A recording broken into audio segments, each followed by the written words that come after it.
Street girl helps millionaire with his car, but he freezes when he sees her necklace. Miranda was sitting on the sidewalk when she heard the engine sputter. The luxury car stopped right in front of the abandoned garage where she spent her nights, and the man in the grey suit got out, slamming the door hard. "Damn! Right now!" he shouted, pulling out his phone and trying to make a call. "No signal. Where is this place?" Miranda watched for a few seconds. The man seemed desperate, pacing back and forth while glancing at the expensive watch on his wrist. She stood up slowly and walked over to him. "Can I help?" she offered, still a bit wary. Grant Sterling turned, surprised.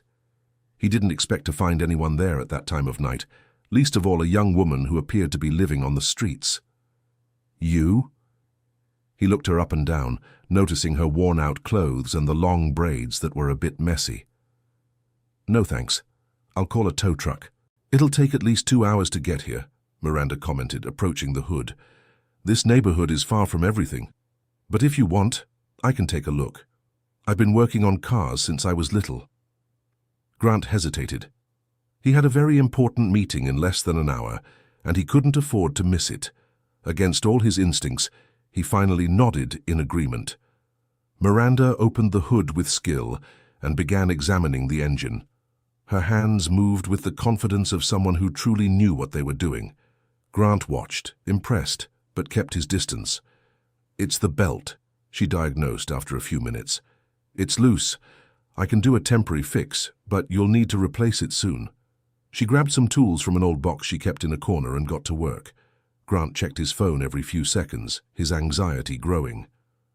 "There," Miranda announced, wiping her hands on a rag. "It'll hold for a few days, but find a real mechanic." Grant started the car and the engine purred perfectly. He got out, pulling his wallet from his pocket. "How much do I owe you?" "Nothing," Miranda replied, already stepping away. "I only helped because I saw you were in need." "Wait," Grant insisted, holding out some bills. "At least take this. You saved me." That was when she turned fully toward him, and Grant saw it. The small gold pendant hanging from a thin chain around her neck. His eyes widened, and all the color drained from his face. "That necklace!" His voice came out in a hoarse whisper. "Where did you get that necklace?" Miranda instinctively brought her hand to her neck, clutching the pendant protectively. "It was my mother's," she answered, stepping back. "Why?" Grant remained frozen, his eyes fixed on the small gold heart with a blue stone in the center. His hands were visibly trembling. "Your mother? What was her name?" he asked, his voice choked. "I don't know her full name," Miranda replied defensively. "She abandoned me when I was a baby. I only have this necklace." Grant staggered, needing to lean against the car. That necklace. He knew every detail of that piece of jewelry. He had chosen it himself 23 years ago to give as a gift to Claire on the day they found out she was pregnant. "Miss Miranda," he tried to compose himself. "I need to talk to you. It's very important." "Look, I already helped with your car." Miranda began to back away faster. "I don't want any trouble." "It's not trouble," Grant almost shouted. "Please, just listen to me. That necklace. I gave that necklace to someone many years ago." Miranda stopped, turning slowly. There was something in the desperation of his voice that made her hesitate. "You knew my mother?" she asked, her voice small. Grant nodded, his eyes glistening. He opened his mouth to speak, but his phone rang shrilly. He glanced at the screen and cursed under his breath. "My meeting," he murmured, torn. Then he made a quick decision. "Miranda, please, meet me tomorrow. I really need to talk to you about your mother, about this necklace, about everything."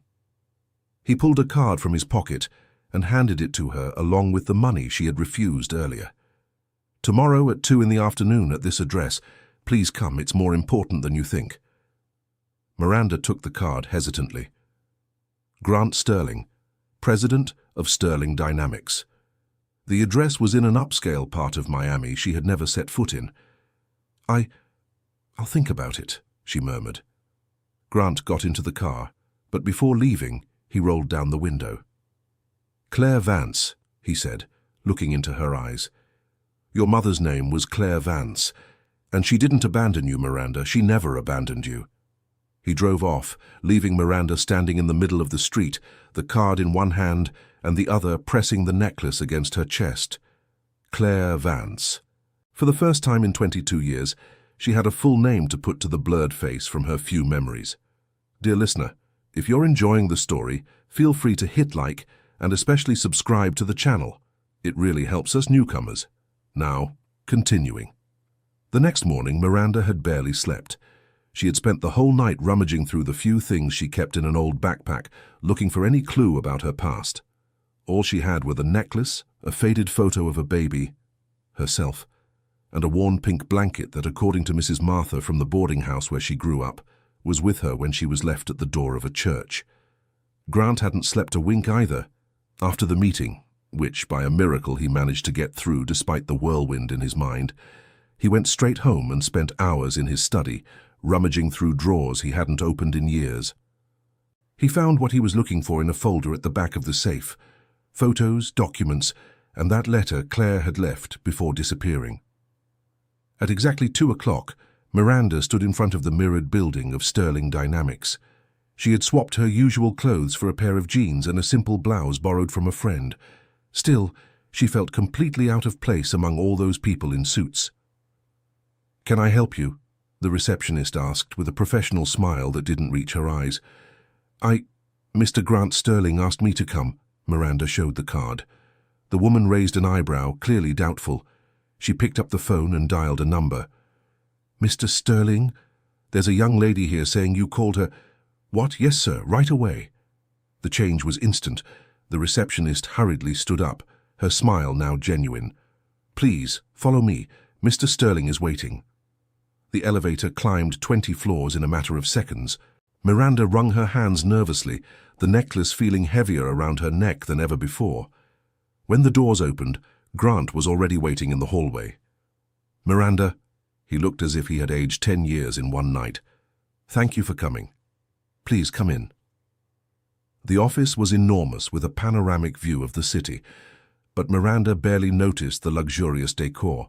Her attention was immediately captured by the photos spread across the desk. Photos of a young woman, beautiful, with the same skin tone as hers, the same face shape, the same smile. "Claire," Grant said softly, "your mother." Miranda approached on unsteady legs, picking up one of the photos with trembling hands. The woman in the image wore the same necklace that was now around her neck. She looks like me," she whispered. "You're the spitting image of her," Grant confirmed, his voice thick with emotion. The same determined look, the same way she'd lift her chin when on the defensive. Miranda stared at him, 1,000 questions bubbling in her mind. "You said she didn't abandon me. What did you mean by that? And how did you know my mother?" Grant took a deep breath, gesturing for her to sit down. He walked to a small bar in the corner and poured 2 glasses of water, needing a few seconds to organize his thoughts. "Claire worked here," he began, sitting down across from her. 23 years ago, she was an assistant in the accounting department, brilliant, dedicated, full of dreams. He picked up another photo, this one showing Claire next to a younger Grant at some company event. "We fell in love," he continued, his voice heavy. "I was married unhappy for years in a marriage of appearances. Claire was pure light, joy, everything that was missing in my life." Miranda listened in silence, her heart racing. "When she got pregnant, I promised I'd fix everything, that I'd leave my wife, that we'd be together, start a family." Grant ran his hand over his face. "But my father was still alive back then, running the company. When he found out about Claire, about the pregnancy—" "What did he do?" Miranda asked, though part of her already knew she wouldn't like the answer. "He fired her, threatened to ruin her life if she didn't disappear, said he'd make sure she never got a job anywhere again, that he'd take her child. The child was you, as soon as it was born." Grant stood up, walking to the window. He couldn't face Miranda while revealing the most shameful part of the story. "And I was a coward. I let him do it.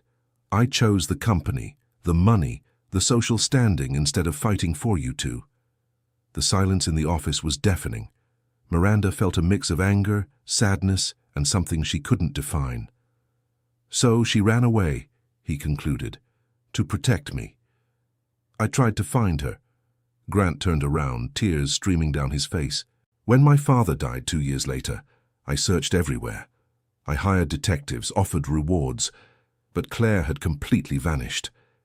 He went back to the desk and picked up a yellowed envelope. Until, 5 years later, I received this. Miranda took the envelope with trembling hands.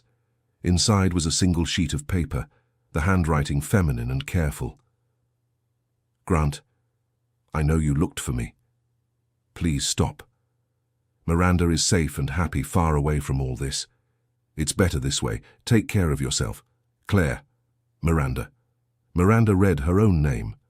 Without an accent. Claire loved English literature, Grant explained with a sad half-smile. She said if she had a daughter, she'd name her Miranda, like the character in Shakespeare. Miranda felt tears burning in her eyes. Her whole life she'd believed she was abandoned, thrown away like trash. And now she discovered that her mother had sacrificed everything to protect her. But where is she? She asked urgently. I need to find her. I need to... Grant's expression made her stop. He slowly shook his head, picking up another document. I kept searching, even after the letter. 3 years ago, I finally found out what happened. He handed the paper to her. Claire passed away, Miranda. 15 years ago, pneumonia. She was living in Miami, working as a seamstress. Miranda's world crumbled. She had spent the whole night imagining their reunion, the questions she would ask, the hug she had waited so long for. And now... No. She shook her head, tears flowing freely. It can't be. I'll never be able to... Grant came around the desk and knelt in front of her, gently holding her hands. I'm so sorry. So sorry. For everything. For being a coward. For not protecting you both. For you growing up alone thinking you weren't loved. Miranda sobbed, clutching her necklace as if it were a lifeline. Grant continued, his own voice choked. But you need to know Claire loved you more than anything. Everything she did, every choice, every sacrifice was to protect you. And I am your father, Miranda. And even though I don't have the right, even though I failed miserably, I love you too. I always have. Even without knowing you. Miranda stared at him through her tears. Father. The word that had never meant anything in her life now had a face, a story, a painful truth behind it. I grew up alone, she said between sobs. I went hungry, cold, scared. I thought nobody wanted me. Forgive me, Grant begged. I know I don't deserve it. I know nothing can make up for all those years. But let me try, please. Let me be the father I should have been from the start. Miranda stood up abruptly, needing space. She walked to the window, looking at the city below. How many times had she wandered those streets, feeling invisible, disposable? And all that time her father was up here in this glass tower, living a life of luxury, while she scavenged for food in the trash. It's not that simple, she said finally. You can't just show up after 22 years and expect me to... I know, Grant interrupted. I don't expect anything. I just want a chance to get to know you, to try to repair even a fraction of the harm I caused. Miranda turned to face him. She saw sincerity in his eyes. She saw the pain, the regret. But she also saw the man who chose money over her and her mother. I need to think, she said, grabbing her backpack. It's a lot, too fast. Of course, Grant nodded, though the disappointment was evident. But Miranda, please take this. He held out a credit card and a piece of paper with an address. The card is in your name, and that's the address of an apartment downtown. It's furnished, paid for a year. You don't have to accept anything from me, but at least get off the streets for Claire. She wouldn't want you living like this. Miranda hesitated. Her pride screamed at her to refuse, to walk out with her head held high. But she was tired. Tired of sleeping on cold floors, of not knowing where her next meal would come from, of pretending everything was fine when nothing was. "I'm not accepting you," she said, taking the items. "I'm accepting this for my mother, because she deserves for me to have a better life." Grant nodded, a small flame of hope lighting in his chest. "It's a start." Miranda left the office feeling strange, as if she were floating. In a few hours, she had discovered the truth about her mother, found her father, and received more money than she had ever seen in her life. It was too much to process. In the elevator, she caught her reflection in the mirror. The necklace gleamed against her skin, and now she understood its meaning. It wasn't just a piece of jewelry. It was proof of Claire's love, the only piece of herself she managed to give her daughter before she left. Upon reaching the ground floor, Miranda nearly bumped into an elegant blonde woman who was hurrying in. "Watch it," the woman scolded, looking her up and down with disdain. "Sorry," Miranda murmured, lowering her head out of habit. The woman was about to walk on when something made her stop. She turned back, narrowing her eyes as she noticed the necklace around Miranda's neck. "That necklace," she began, but the elevator arrived and Miranda quickly stepped inside, pressing the button to close the doors. Eleanor Sterling stood in the lobby, her heart racing. It couldn't be. After all these years, she grabbed her phone and dialed quickly. "Derek, I need you to look into something urgent." A young black woman, mid-20s, just left Grant's office. And Derek? She was wearing the necklace. That necklace. Outside, Miranda walked aimlessly. The card and the paper with the address burned in her pocket. Part of her wanted to throw it all away, go back to her simple life where at least she knew what to expect. But another part, a part that sounded suspiciously like her mother's voice, whispered that she deserved more. She decided to stop by the address just to see. The building was modern, with 24-hour security and a facade that screamed upper middle class. The doorman eyed her suspiciously until she showed him the paper with the apartment number. "Ah yes, apartment 1205. Mr. Sterling called to let us know about the new resident." He smiled, now helpful. "Welcome, Miss Miranda," she answered simply. Just Miranda. The apartment was even more impressive inside. Tastefully furnished, 2 bedrooms, a beautiful view of the city. The fridge was full. There were new clothes in the closet, all in the right size. Grant had prepared. Miranda threw herself onto the soft sofa, finally allowing herself to cry.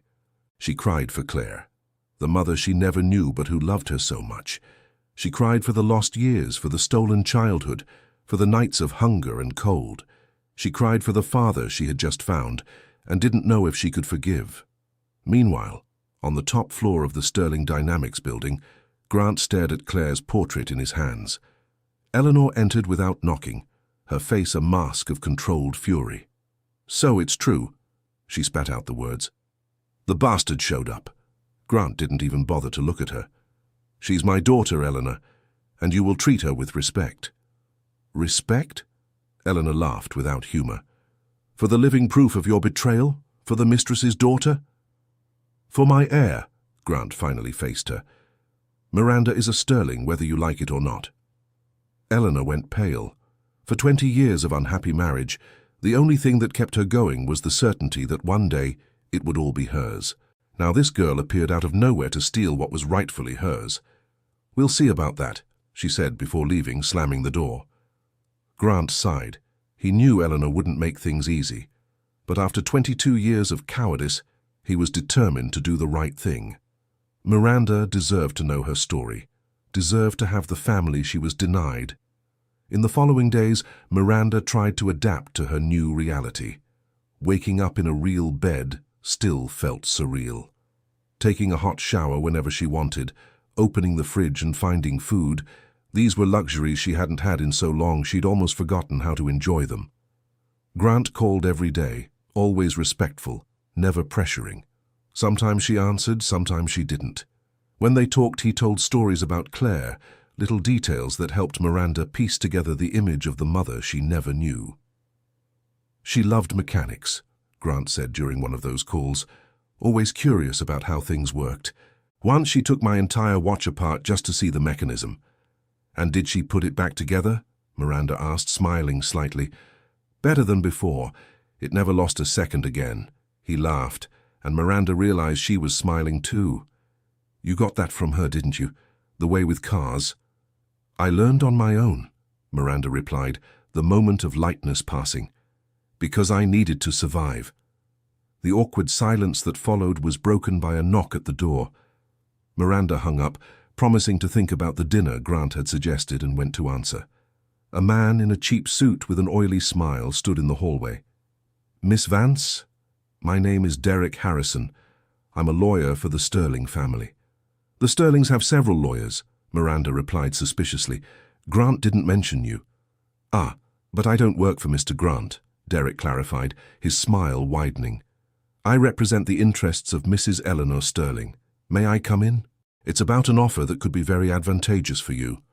Miranda hesitated but eventually let him in. Derek examined the apartment with calculating eyes before sitting down uninvited.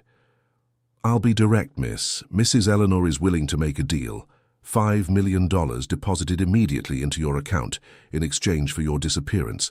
Sign documents renouncing any rights to the Sterling inheritance and never contact Mr. Grant again. Miranda felt her blood boil. Get out, she ordered, opening the door. Think it over, Derek insisted. It's a lot of money, more than you'd see in several lifetimes.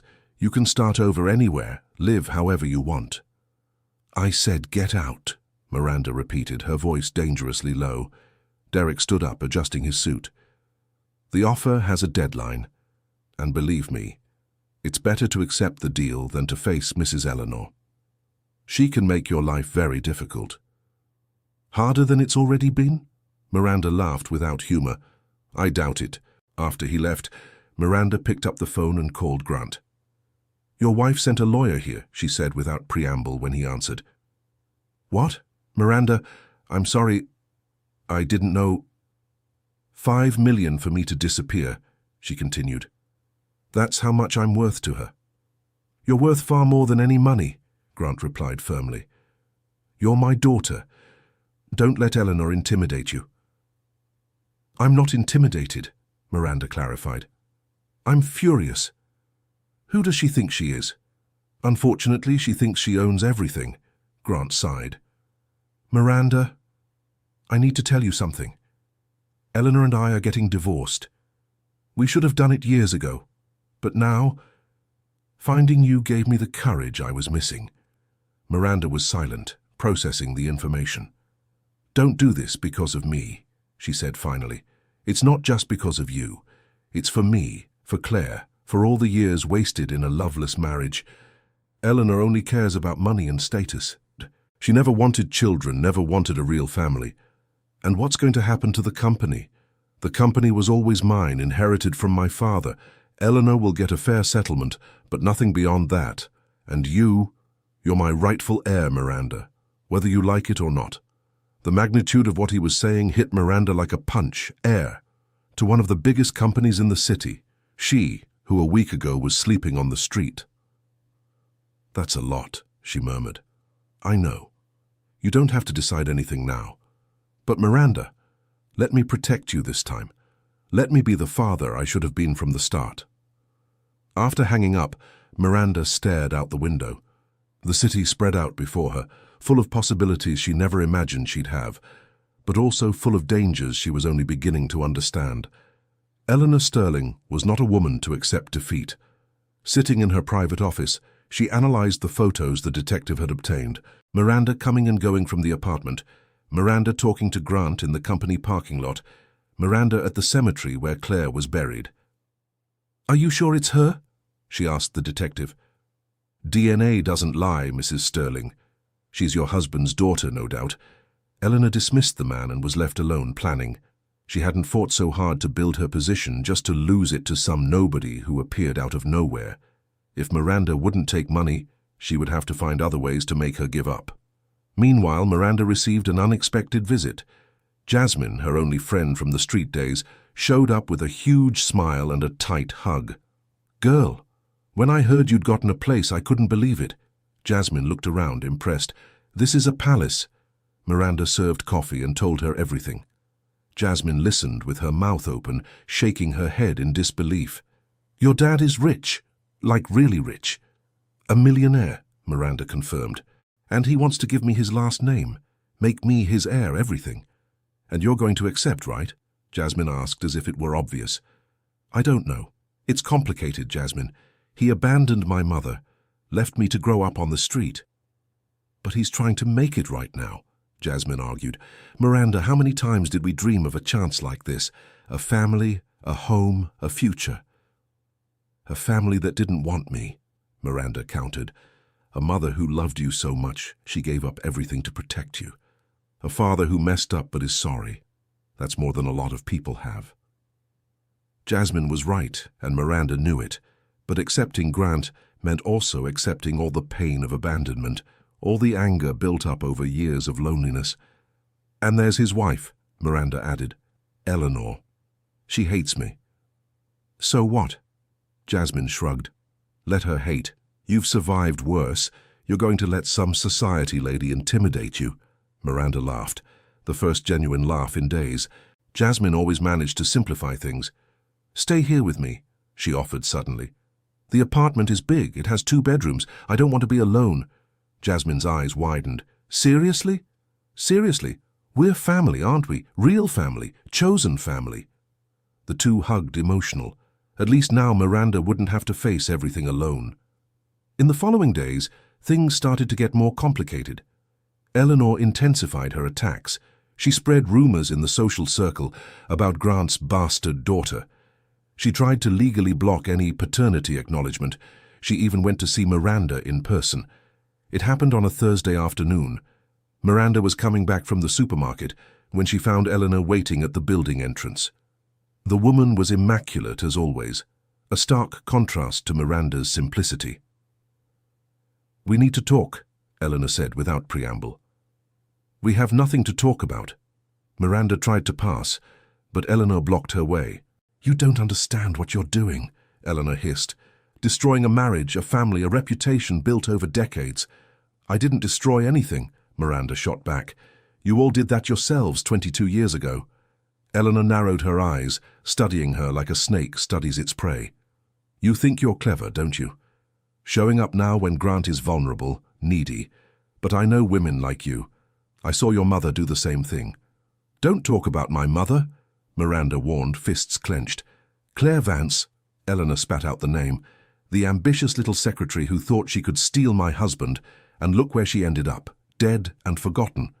Miranda stepped forward, but the doorman intervened. Ladies, please, let's keep calm.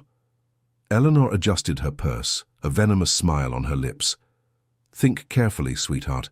Your mother didn't have a happy ending. History repeats itself. She left, leaving Miranda trembling with rage. Jasmine, who had watched everything from the entrance, ran to hug her friend.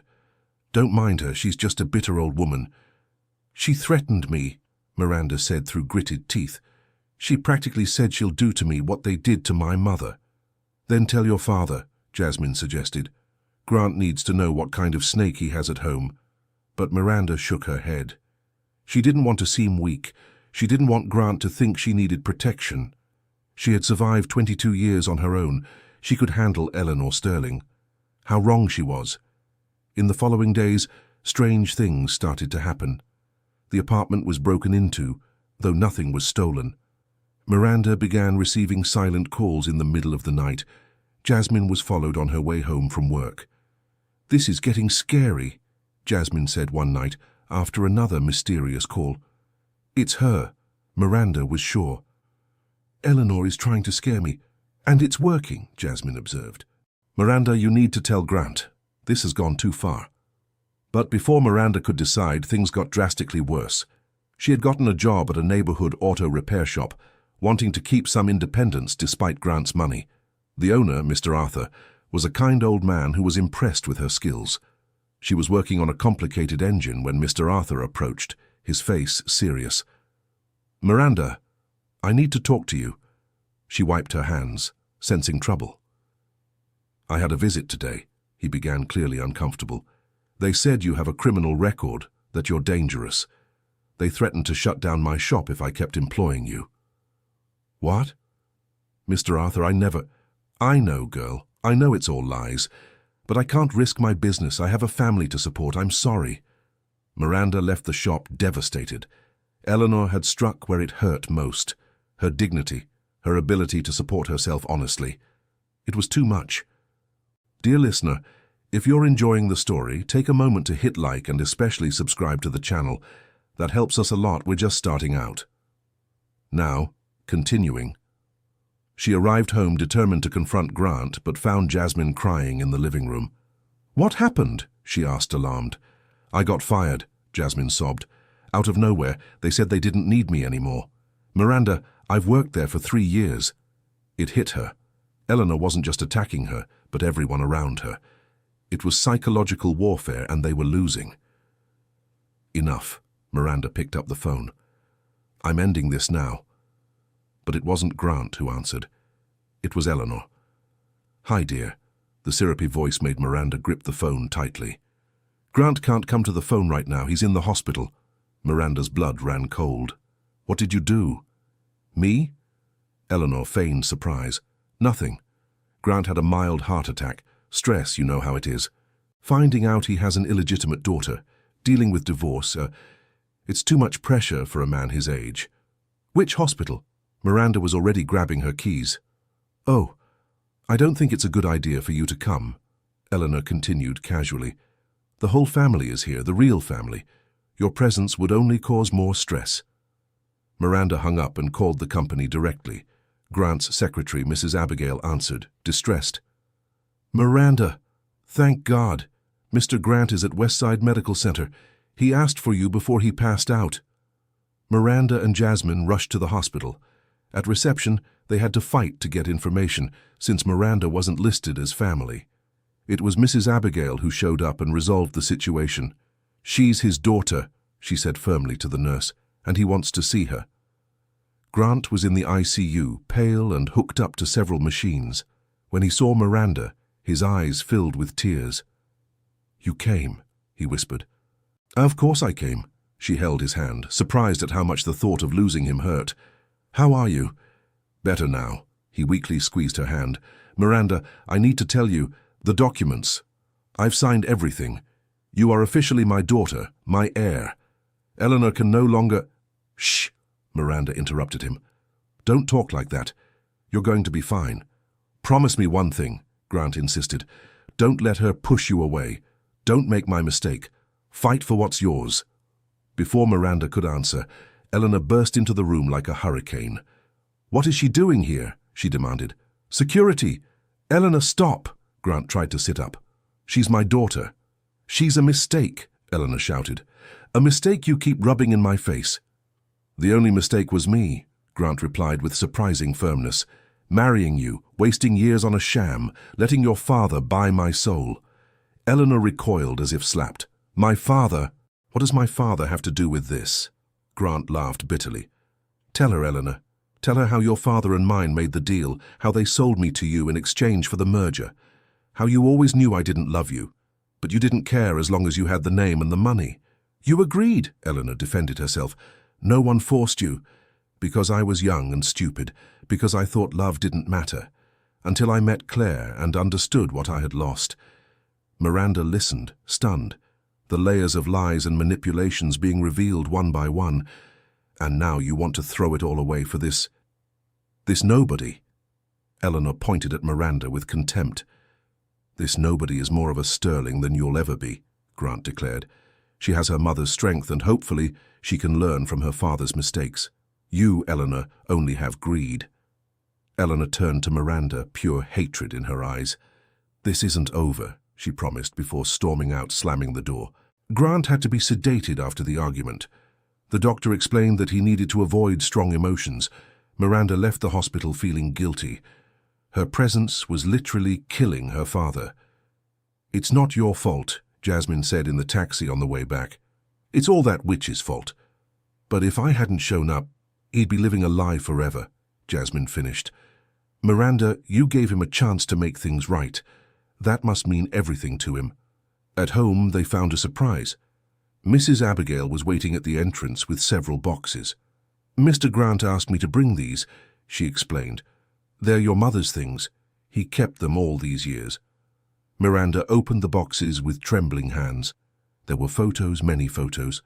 Claire pregnant, Claire smiling, Claire with Grant in stolen moments of happiness.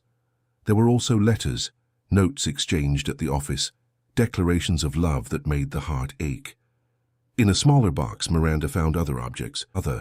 A blue dress that Claire wore in the photos, a book of English poetry with notes in the margins, and a diary. For my Miranda, Miranda read the dedication on the first page.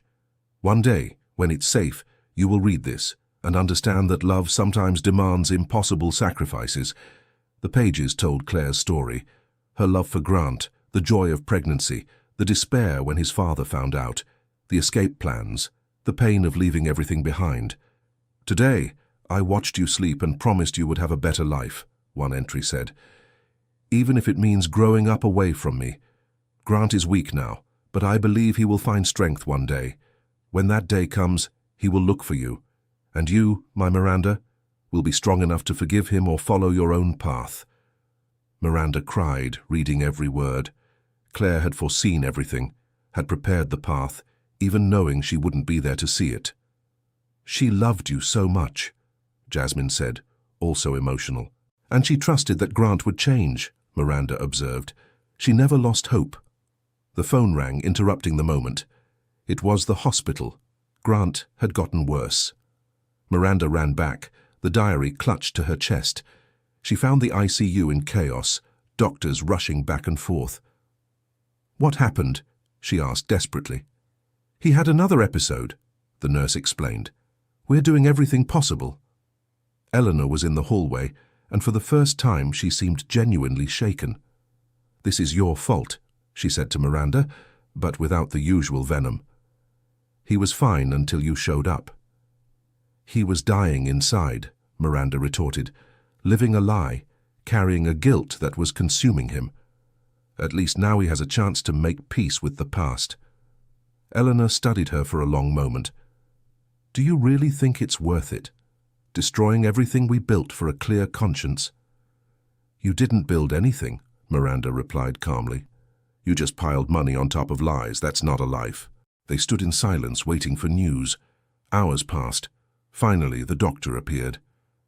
He's stable, he announced, and both women sighed in relief. But he needs absolute rest. No stress, no strong emotions. I'll leave, Miranda decided on the spot. It's better for him. No, Eleanor surprised her. You stay. Miranda stared at her, confused. You just said it was my fault. And it is, Eleanor confirmed. But I also saw the way he looks at you, the way he never looked at me in 20 years of marriage. If you disappear now, you'll kill him faster than any heart attack. It was the closest thing to acceptance Miranda could hope for. The two women stared at each other, a silent understanding passing between them. But don't think I'll make things easy, Eleanor warned. The divorce will be a war. I would expect nothing less, Miranda replied. And so an uncomfortable truce began. Miranda visited Grant every day, reading to him from Claire's diary, telling him about her life, slowly building the relationship they never had. Eleanor kept her distance, but no longer interfered.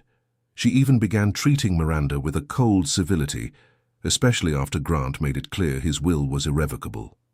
You know, Eleanor said one day, meeting Miranda in the hospital hallway, Claire wasn't a bad person. I hated her on principle, but she was decent. Hard worker. It was as close to a compliment as Miranda would ever get. Grant was discharged after 2 weeks.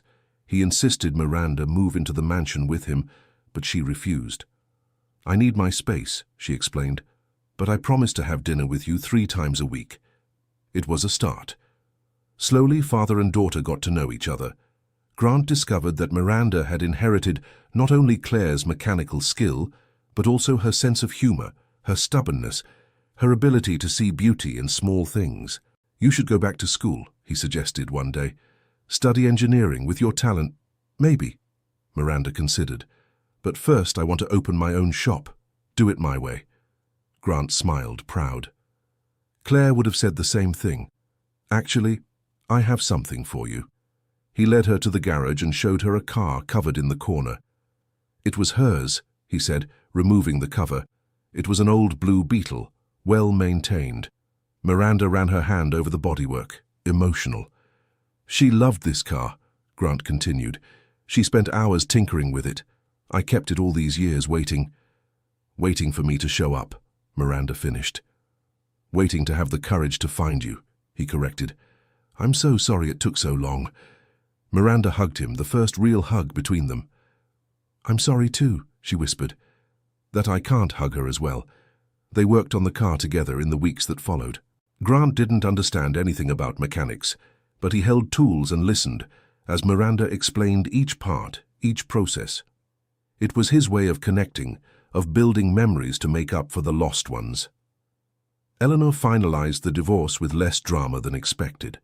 She received a generous settlement and kept a position in the company.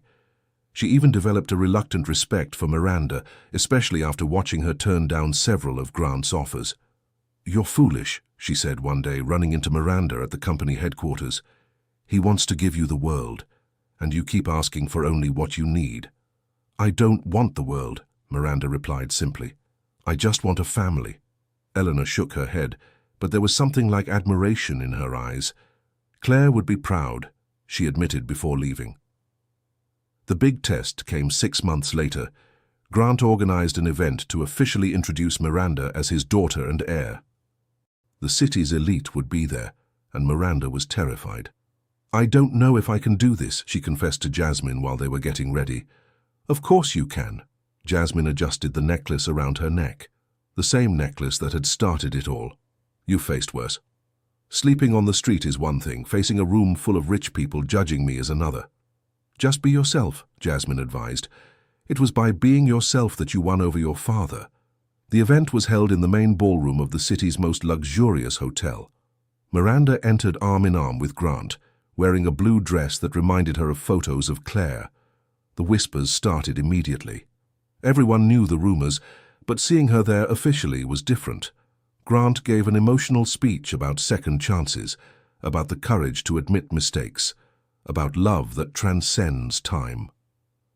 Miranda is my daughter, he declared at the end. My heir, and I am prouder of her than of anything I've built in my life. The silence was deafening. Then, surprisingly, Eleanor began to applaud, alone at first, but soon others followed. Not everyone, but enough. Miranda took the microphone, her hands trembling slightly. I know my presence here is unexpected, she began, drawing a few nervous laughs. A year ago I was sleeping on the streets. Today I'm here, in this ballroom, wearing a dress that costs more than I used to spend on food in an entire year. The discomfort in the room was palpable, but Miranda continued, I'm not telling this to embarrass anyone. I'm telling it because it's the truth. And if I learned anything from my mother, Claire Vance, it's that the truth, no matter how hard, is always better than a comfortable lie. She looked for Grant with her eyes, finding encouragement in his smile. My father made mistakes, choices he regrets every day. But he's trying to make things right, and I choose to forgive.